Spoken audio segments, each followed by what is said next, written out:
সমগোত্ৰীয় বিলাক নমতা আলহী, সেই নমতা আলহীয়ে আমাৰ চতাল ভৰিছে, ঘৰে পথাৰে তোৰ খোপনি পুতিছে, থলুৱা পৰিচয় নৰবগৈ থলুৱা বুলি তোৰ চিনাকি দে। নমতা আলহী কোন? গীতেৰে কাৰ কথা কৈ গৈছে জুবিন গাৰ্গে? হুৰ হুৰ হুৰ হুৰ হুৰ হুৰ হুৰাই দে আপোন পথাৰখন কলাই নাই।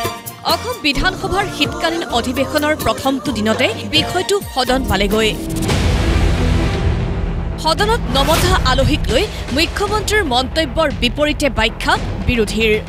হুৰ হুৰ হুৰাই দে আপোন পথাৰখন মুকলাই দে, এই যে মুকলাই নে হুৰ হুৰ হুৰাই দে, মুখ্যমন্ত্ৰী ক'লে এইটো গান মোৰ বিৰাট প্ৰিয়, আমি তেনেকৈ চলিম, মোৰ আপত্তি নাই, তেনেকৈ চলক। কিন্তু এই গীতটোৰ গীতিকাৰ দিগন্ত ভাৰতীয়ে যিটো এছেন্সত লিখিছে, গোটেই গীতটো চাওক, গোটেই গীতটো চালে তেওঁ নমতা আলহী চতাল পালেহি ভৰিছে, ঘৰে পথাৰে তোৰ খোপনি পুতিছে, থলুৱা পৰিচয় নৰবগৈ থলুৱা বুলি তোৰ চিনাকি দে। এই যে নমতা আলহী চতাল ভৰিছে, এই নমতা আলহী কোন? তেওঁৰ এটা হয়তো দৃষ্টিভংগী আছে, এই নমতা আলহী কোন?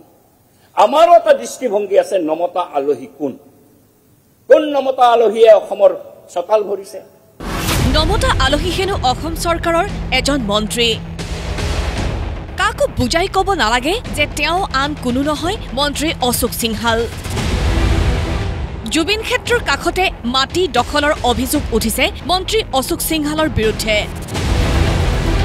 তেওঁক নমতা আলহী বুলি বিষয়টো সদনত উত্থাপন CPIৰ বিধায়ক মনোৰঞ্জন তালুকদাৰৰ। আমাৰ এই চৰকাৰৰ এজন মন্ত্ৰীয়ে ইয়াতো মাটি ওলাইছে, তাতো মালি এটা ওলাইছে, সোণাপুৰতো মাটি ওলাইছে, ঢেকিয়াজুলিতো মাটি ওলাইছে, তেওঁ নমতা আলহী, আৰু তেওঁৰ সমগোত্ৰীয় বিলাক নমতা আলহী। সেই নমতা আলহীয়ে আমাৰ চতাল ভৰিছে, ঘৰে পথাৰে তোৰ খোপনি পুতিছে, থলুৱা পৰিচয় নৰবগৈ থলুৱা বুলি তোৰ চিনাকি দে। মনোৰঞ্জন তালুকদাৰৰ অভিযোগত হয়ভৰ দিলে বিধায়ক অখিল গগৈয়েও।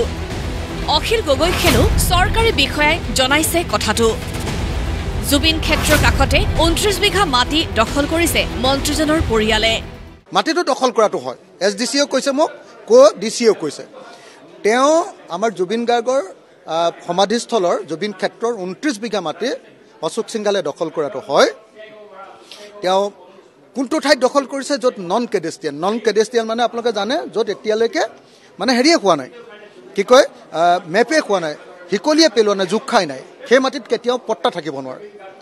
কিন্তু অশোক সিংহাল এজন বনিয়া হয়, বাহিৰৰ পৰা অহা মানুহ হয়।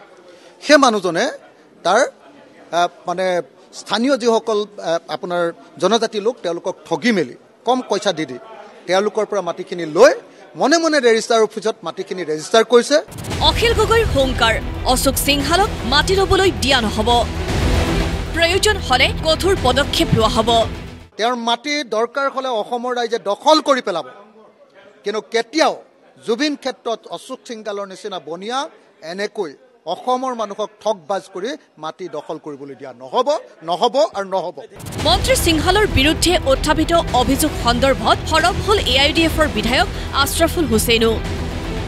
ভাল মাটিবোৰ যদি সিংহালে দখল কৰে, অসমীয়ালৈ বাকী থাকিবগৈ কি?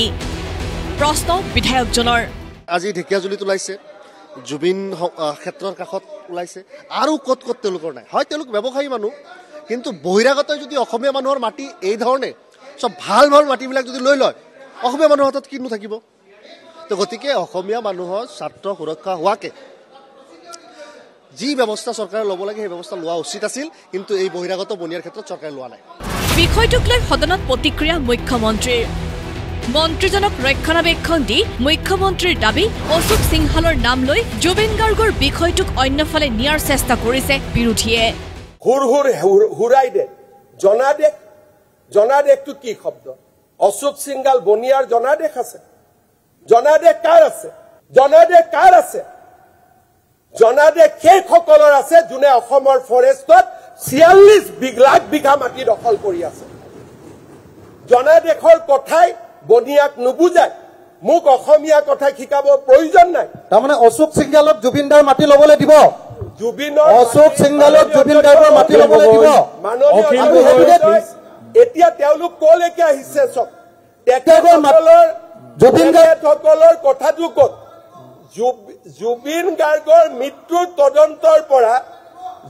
গাৰ্গৰ মৃত্যুৰ তদন্তৰ পৰা অশোক সিংঘালক টাৰ্গেট কৰক it is a purely political game সিদ্ধাৰ্থৰ গোটেইখিনি তদন্ত হ'ব লাগে স্যাৰ পলিটিকেল হয় নে নহয় মুখ্যমন্ত্ৰীক সমৰ্থন কৰি সিদ্ধাৰ্থৰ দুখ নাই শ্যাম কানুৰ দুখ নাই অশোক সিংঘালৰ দুখ তাৰমানে ইউ আৰ প্লেইং পলিটিক্স আজি অসমৰ মানুহে অশোক সিংঘালক মাতিয়ে বিচাৰিছো মাতি বেলেগ কৰি আনক না প্ৰস্তাৱ এটা অধ্যক্ষ মহোদয় মই কতো মাতি দিয়া নাই বেলেগ কৰি প্ৰস্তাৱ আনক জুবিনৰ লগত লিংক নকৰিব ব্যুৰো ৰিপৰ্ট প্ৰতিদিন টাইম